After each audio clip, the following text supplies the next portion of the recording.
রাজস্থানের বিখ্যাত খাবার রাজস্থানি লাল মাছ আজকে বানিয়ে ফেললাম। এই রাজস্থানি লাল মাছ বানাবার জন্য প্রথমেই নিয়ে নিয়েছি শুকনো লঙ্কা। এই শুকনো লঙ্কা হচ্ছে কাশ্মীরি লঙ্কা, সেই লঙ্কা বেটে আলাদা করে রেখে দিয়েছি। এবার কড়াইতে দিয়ে দিয়েছি সর্ষের তেল, তাতে দিয়ে দিয়েছি গোটা গরম মশলা।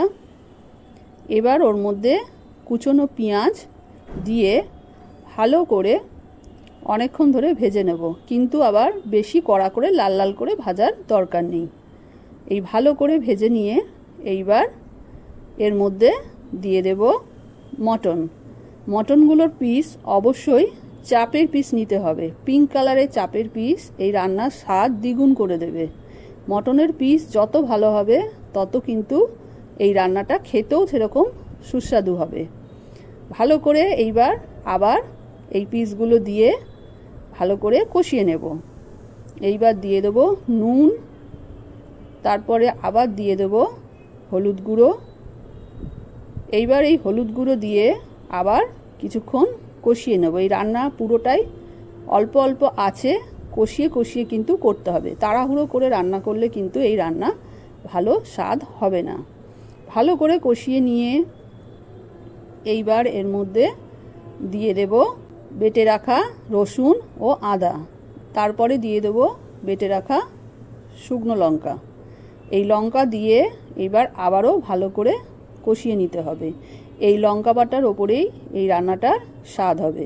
এরপরে দিয়ে দেব ধনে গুঁড়ো, দিয়ে আবারও কষাতে থাকবো। এই লঙ্কা বাটার জন্যই এই রঙটা লাল হয়, আর এই লাল লাল হয় বলেই এর নাম লাল মাছ। এবার দিয়ে দেব টক দই, দিয়ে আবারও ভালো করে কষিয়ে নেব।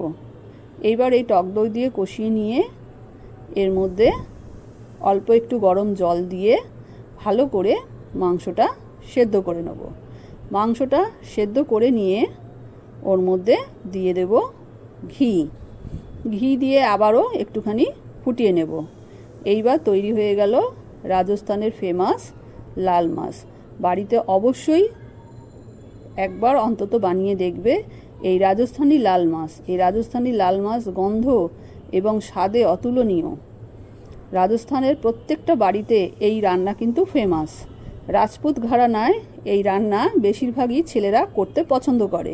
মেয়েরাও রান্না করে, তবে খুবই কম, কিন্তু ছেলেরা যে কোনো অকেশনে এই রান্না বাড়িতে করে থাকে। এবং এই রান্না একবার যে খাবে তার মুখে কিন্তু লেগে থাকবে। আর রুটি দিয়ে খেতে তো অসাধারণ লাগে, গরম গরম রুটির সাথে।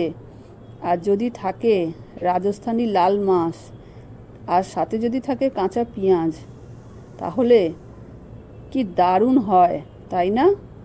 এই রাজস্থানি লাল মাছ রুটি দিয়ে খেতে অসাধারণ লাগে। অবশ্যই তোমরা বাড়িতে একবার এই রাজস্থানি লাল মাছ বানিয়ে দেখো।